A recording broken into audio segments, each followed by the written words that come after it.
Noite a todos, graça e a paz do Senhor Jesus.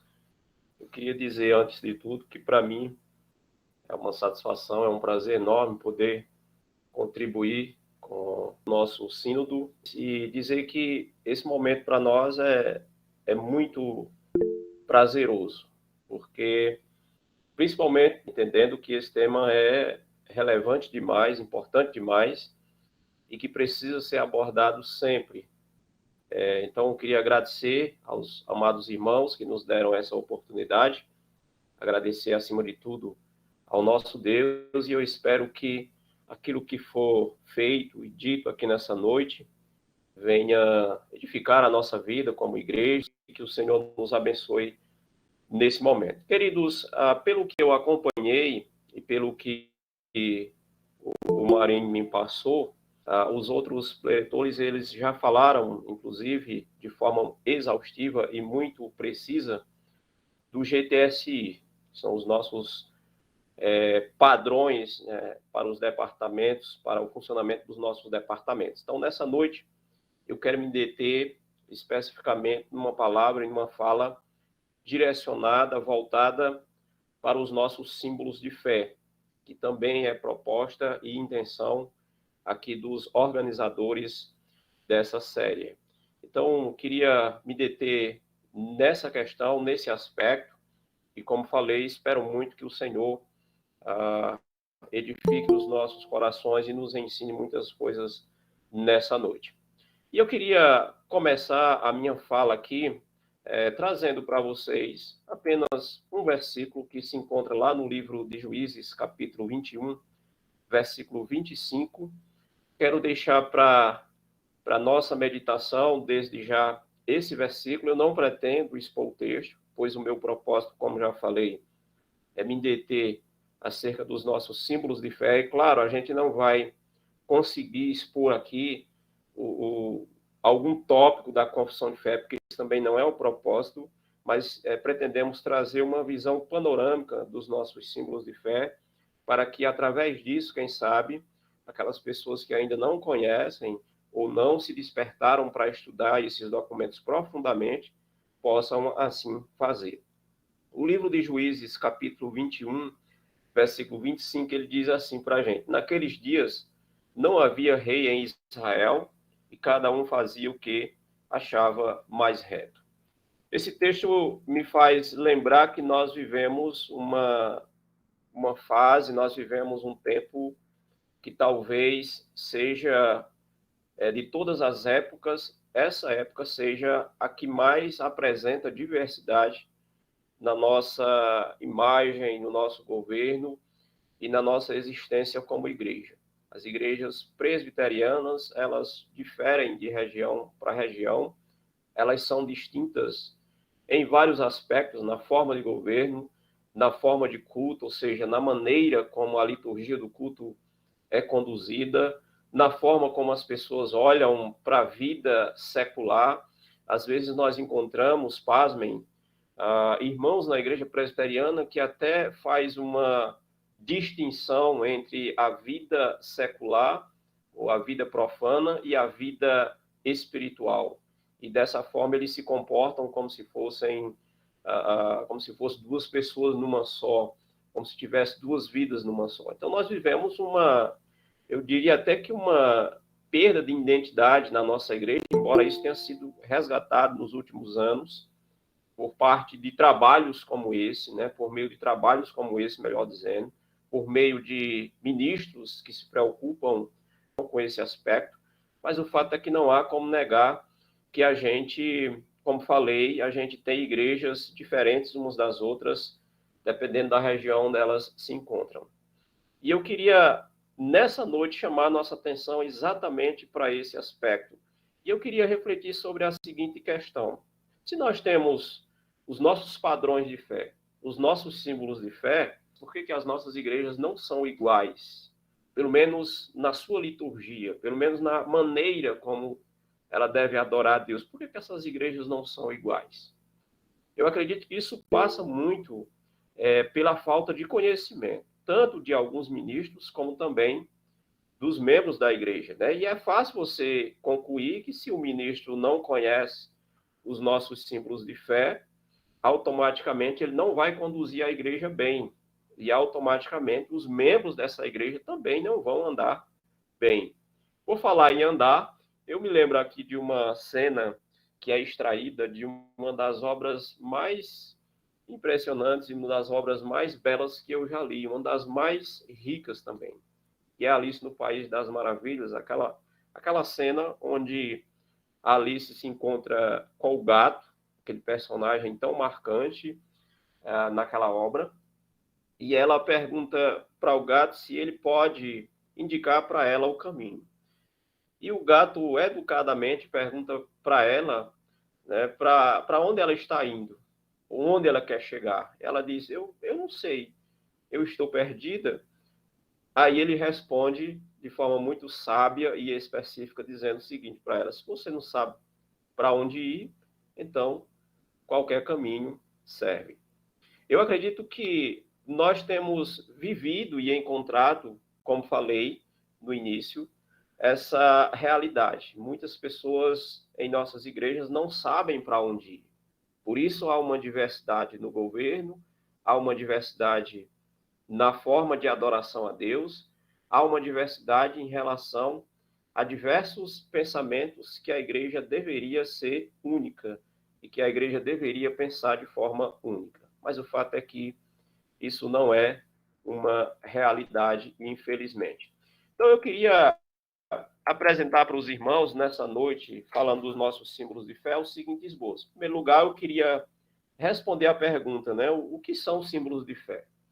Em segundo lugar, eu queria falar sobre quantos e quais símbolos de fé existem, quantos símbolos de fé existem, quais são esses símbolos de fé. Eu queria também falar sobre quais são os símbolos de fé adotados pela Igreja Presbiteriana do Brasil, ou seja, a nossa igreja. E, por último, eu queria falar a importância desses símbolos de fé. Com base nesses 4 aspectos ou tópicos, nessas 4 proposições, a gente, então, entende que o que for dito será suficiente, não para a gente aprender tudo, como eu falei que a gente não ia conseguir, mas para a gente, pelo menos, despertar dentro de nós um desejo de nos aprofundar em outra ocasião acerca desses documentos tão preciosos e tão ricos que nós temos em nossa igreja. O Paulo Anglada, respondendo à primeira pergunta, o que são os símbolos de fé, ele diz o seguinte, naquele livreto que ele tem, a Sola Escritura, ele diz o seguinte, o vocábulo símbolo vem do grego, símbolo que significa basicamente lançar junto, dando a entender um sinal, uma marca que caracteriza alguma coisa. E aí, de acordo com ele, essa palavra símbolo, ela é usada como sentido de acordo ou sinal. Agora, quando nos referimos aos nossos símbolos de fé, segundo ele, nós estamos falando de um sinal da sã doutrina. Então, em outras palavras, para o Paulo Anglada, os símbolos de fé, para nós, eles são sinais da nossa sã doutrina, da doutrina que nós consideramos sadia, bíblica, e uma doutrina que fala tão somente acerca do Deus a quem nós adoramos. Ele continua falando acerca disso, e ele diz, nós podemos entender também que os símbolos de fé, eles são resumos sistemáticos da verdade, ou das verdades fundamentais do cristianismo. E aí ele conclui dizendo, esses símbolos de fé são declarações formais da fé cristã. Então, eu acredito que essa resposta do Paulo Anglada resume bem e responde bem para a gente essa pergunta, o que são os símbolos de fé?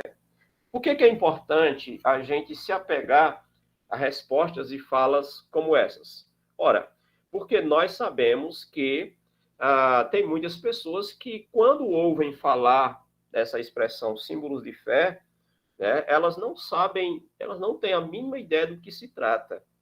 Não é exagero eu lembrar aqui de uma aula que um professor deu para a gente quando a gente estava no seminário. Ele disse que certa vez foi falar dos símbolos de fé na igreja e ele perguntou para os irmãos se os irmãos sabiam o que eram os símbolos de fé, ou quais eram os símbolos de fé da igreja presbiteriana. E os irmãos, para surpresa dele, não sabiam. Os irmãos disseram que símbolos de fé eram a sarça, era o peixe aí da UPH, era a tocha da UMP, né? Então, isso revela para nós, né, a fragilidade do conhecimento que os membros de nossas igrejas têm, ou pelo menos tinham, embora isso tenha mudado, conforme eu falei, nesses últimos tempos. Mas ainda apegando-se a uma definição de um outro pensador, de um historiador, Mark Alan Noll, ele diz o seguinte, acerca do que são símbolos de fé. Ele diz, esse termo, em seu uso mais comum, designa as declarações formais da fé cristã, escrita pelos protestantes desde os primeiros dias da Reforma. E aqui o Mark Alan, ele se detém mais sobre os símbolos de fé que foram escritos após ou durante a Reforma, porque nós sabemos que existem símbolos de fé, embora não tenham sido adotados pela Igreja Presbiteriana, que foram escritos antes, propriamente da Reforma. Foram escritos ali durante a existência da Igreja primitiva. Alguns localizam símbolos de fé, inclusive, que foram escritos ali nos dias dos apóstolos, ou seja, ainda no primeiro século. A gente vai ver isso aqui no decorrer da nossa fala. Mas acredito que essa primeira pergunta ela foi respondida. O que são os símbolos de fé? Agora vamos passar para a segunda pergunta. Quantos e quais são os tipos de símbolos de fé que nós temos? Thomas Magno, que é um pensador brilhante nesse assunto e muito preciso, ele diz o seguinte, há 4 tipos principais de símbolos de fé. Aí ele destaca que tipos de símbolos de fé são esses. Primeiro, ele diz que existem os credos. Segundo, ele diz que existem as confissões. Terceiro, ele diz que existem os catecismos. E quarto, e último lugar, ele diz que existem os cânones. Então, percebemos aqui que existem 4 tipos de símbolos de fé.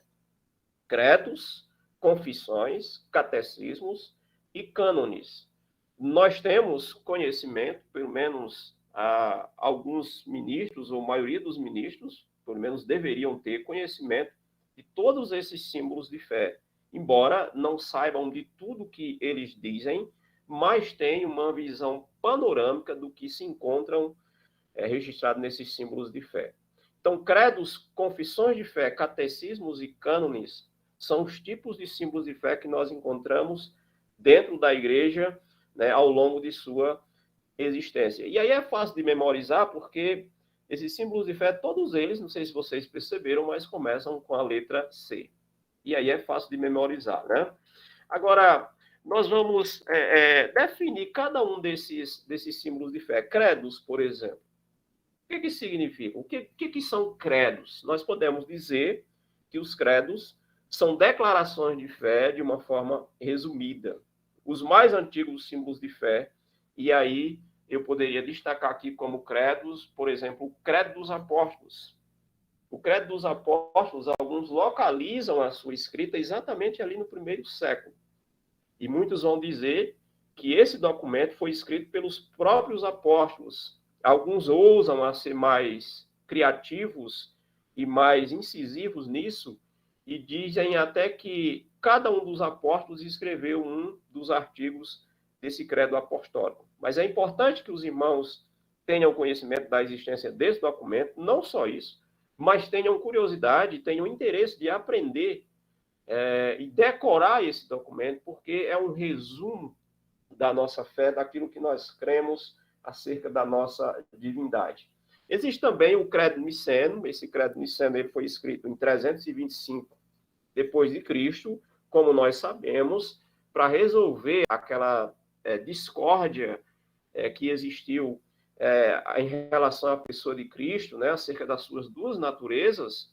O Concílio de Nicéia foi convocado pelo imperador Constantino no ano 325. E ali, naquele concílio, elaborou-se uma decisão, uma concepção, uma opinião, na verdade, um tratado teológico acerca das duas naturezas do nosso Senhor Jesus. E nós sabemos que esse credo ele foi chamado de credo niceno. Posteriormente, pela existência e pelo acontecimento do Concílio de Calcedônia, que aconteceu no ano 451, que continuou tratando acerca disso, ou seja, da pessoa de Cristo. Ele fez alguns ajustes a esse credo niceno, alguns reconhecem esses ajustes que foram possivelmente acrescentados ou melhorados no credo niceno. Existe também o credo de Atanásio, né, que alguns atribuem ao próprio Atanásio, é justamente por isso que ele tem esse nome. Atanásio, para quem não sabe, foi aquele homem que literalmente atanasou a vida de um herege chamado Ário. Ário que tinha muita dificuldade de entender a pessoa de Cristo como possuindo duas naturezas, e por conta disso ele criou ou ele espalhou muitas heresias acerca da pessoa de Cristo. Outros vão dizer que esse credo ganhou forma final apenas por volta do século VIII, né? Ou seja, muito tempo depois ali dos primeiros séculos da era cristã. Mas o fato é que esse credo existe e é um documento muito importante, muito rico, que trata de aspectos que são fundamentais e muito relevantes acerca da pessoa de Cristo. E confissões, o que são confissões? Na verdade, confissões são documentos maiores, mais detalhados e mais exaustivos acerca das doutrinas cristãs. Né? As confissões, vale ressaltar, são produtos da reforma protestante, e aqui fica fácil da gente fazer uma distinção entre confissões e credos, porque as confissões são tipicamente oriundas ali do período pós-reforma, durante reforma, né? E nós percebemos que ali surgiram muitas confissões que nem todas foram adotadas pela Igreja Presbiteriana, mas que são importantes. E aqui eu poderia citar como exemplo a Confissão de Fé de Guanabara. Para quem não sabe, essa foi a primeira confissão escrita de cunho reformado, e ela foi escrita aqui no Brasil, na Baía de Guanabara.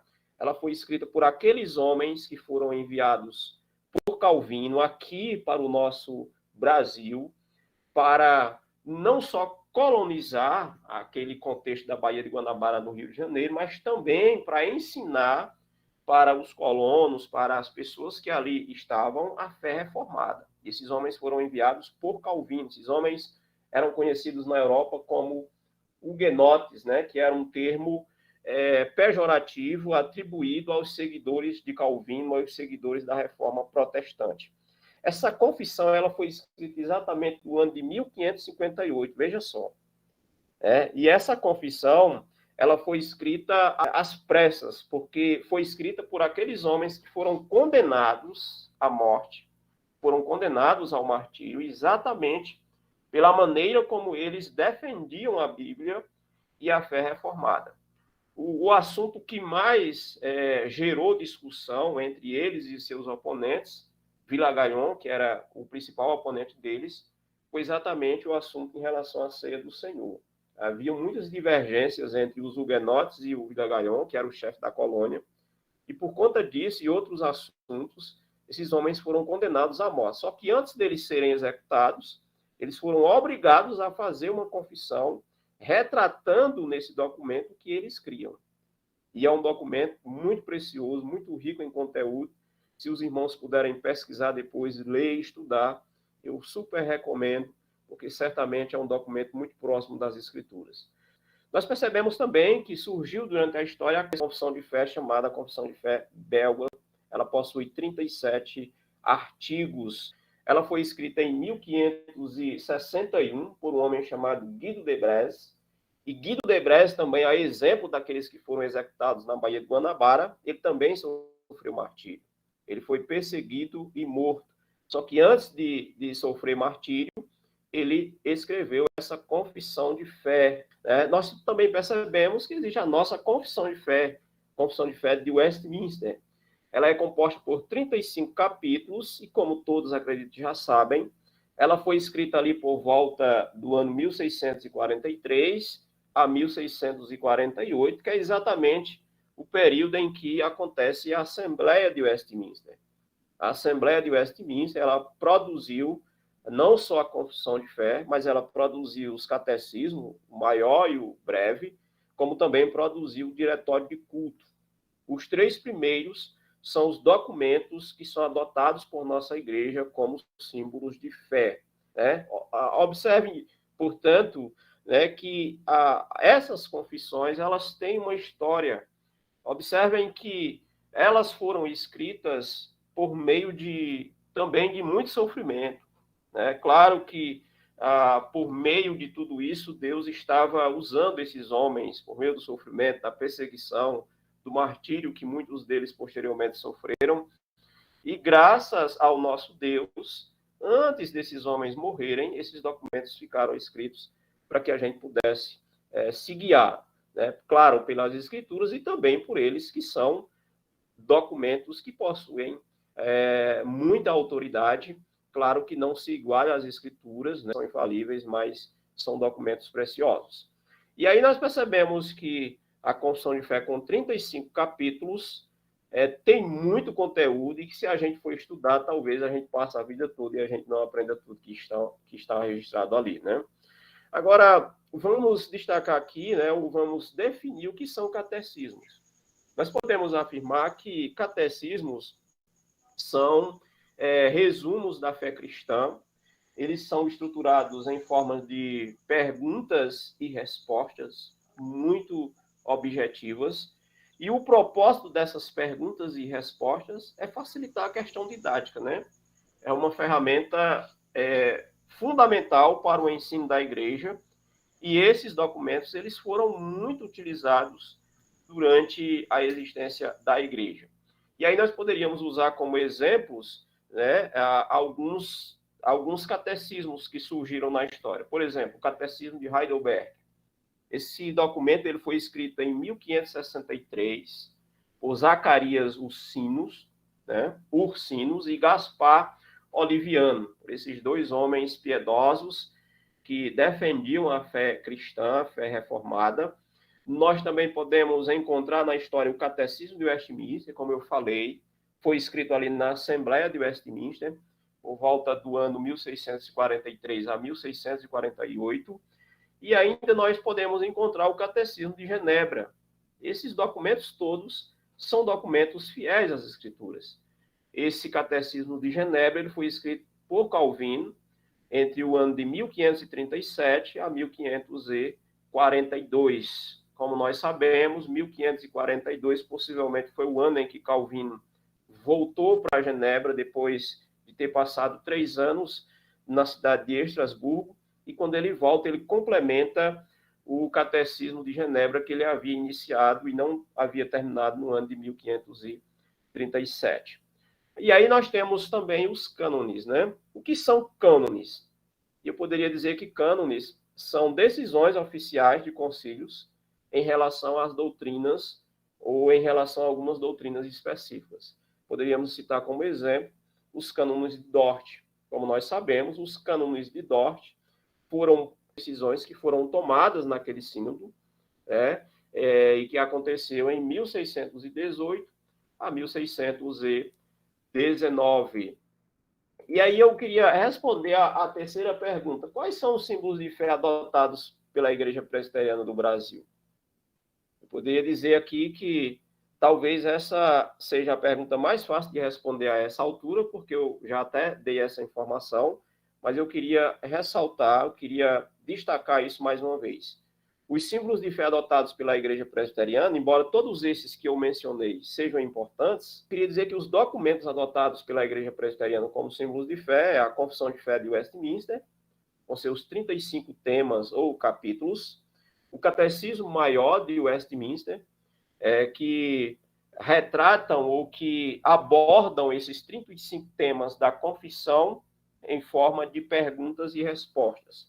São 196 perguntas e, consequentemente, 196 respostas. E o Breve Catecismo, que aborda alguns temas, ou a maioria dos temas, que aparecem na Confissão de Fé, e esses temas eles estão abordados em forma também de perguntas e respostas, 107 perguntas e, consequentemente, 107 respostas. Agora, qual a importância dos símbolos de fé?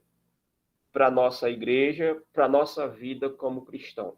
Primeiro, eu queria destacar que os símbolos de fé são importantes porque são documentos alinhados às Escrituras, são documentos genuinamente cristãos, bíblicos, e que têm, deveria pelo menos ter, uma relevância muito grande, uma importância muito grande para a existência da igreja cristã. Esses documentos, eles são importantes porque eles apontam o caminho, eles dizem para a gente o que a gente deve crer. E aí você pode estar perguntando, mas e a Bíblia?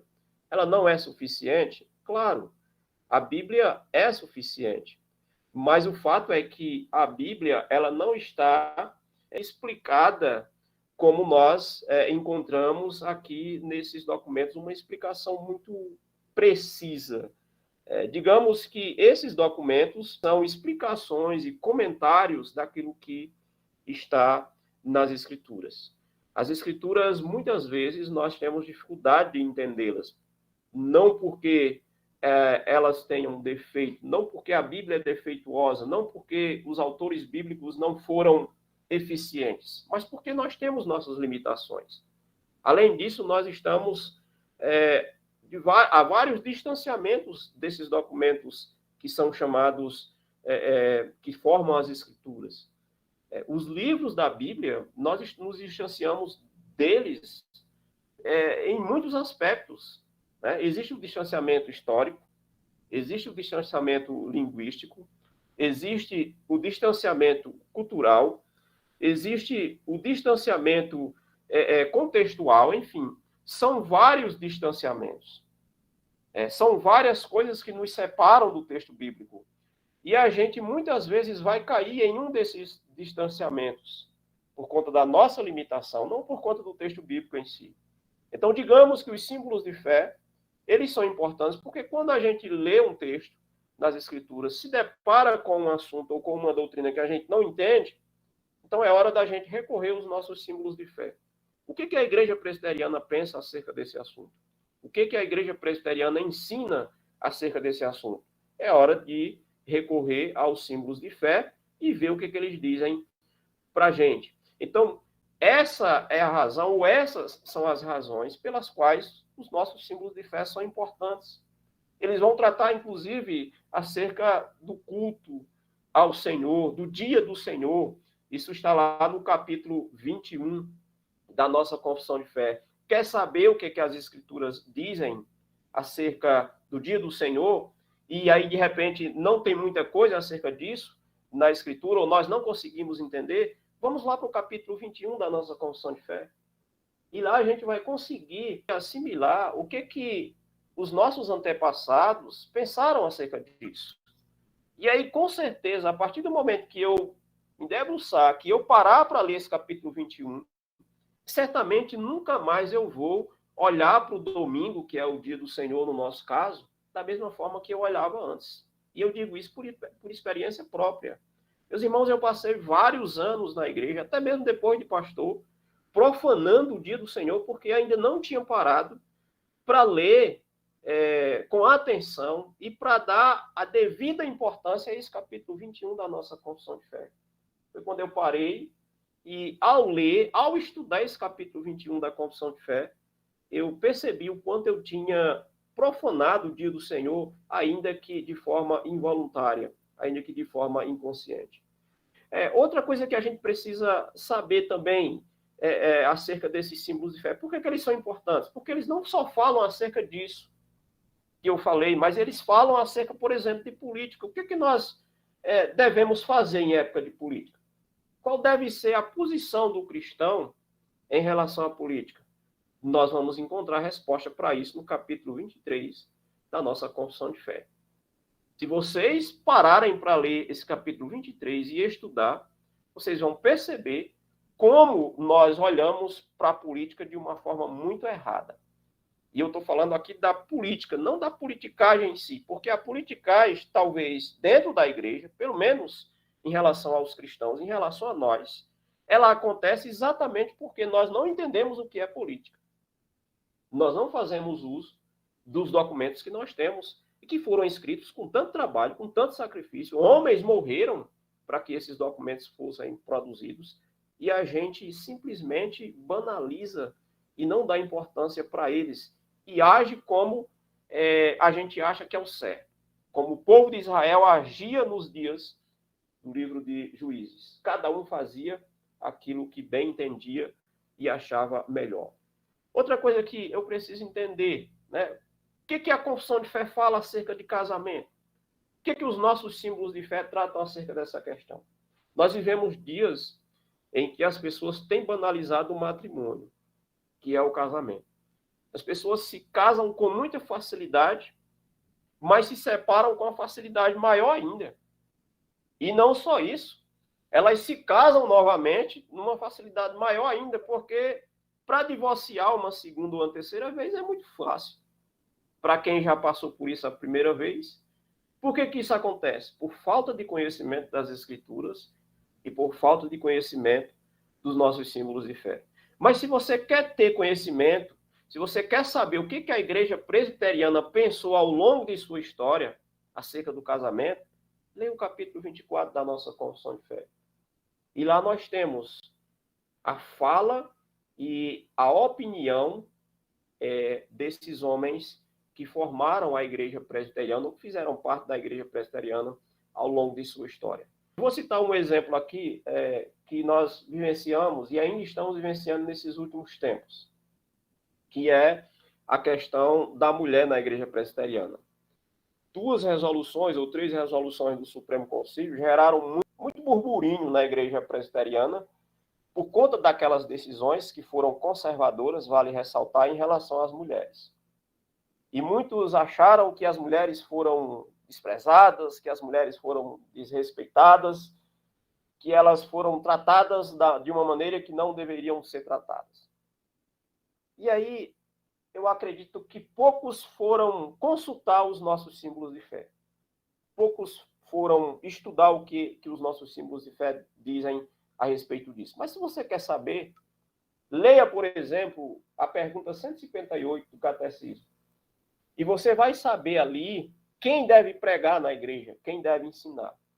Esse foi um dos assuntos que mais gerou discussão no último Supremo Conselho. E foi uma das últimas, mas foi muito longa. Né? Então, quem deve pregar? Quem deve ensinar? A pergunta 158 do nosso catecismo vai responder especificamente quem deve pregar, quem deve ensinar as Escrituras em nossa igreja. Se fôssemos lá consultar os documentos que nós temos, certamente nós estaríamos livres de tantas discussões e de tantos desgastes que eu acredito serem desnecessários. E por último, eu queria dizer que esses símbolos de fé são importantes porque todos nós fizemos um juramento. Por exemplo, quando nós fomos ordenados ao Sagrado Ministério, seja para pastor ou presbítero, e aqui eu estou diante de muitos presbíteros, todos nós fizemos um juramento. Qual foi o juramento? De subscrever os nossos símbolos de fé.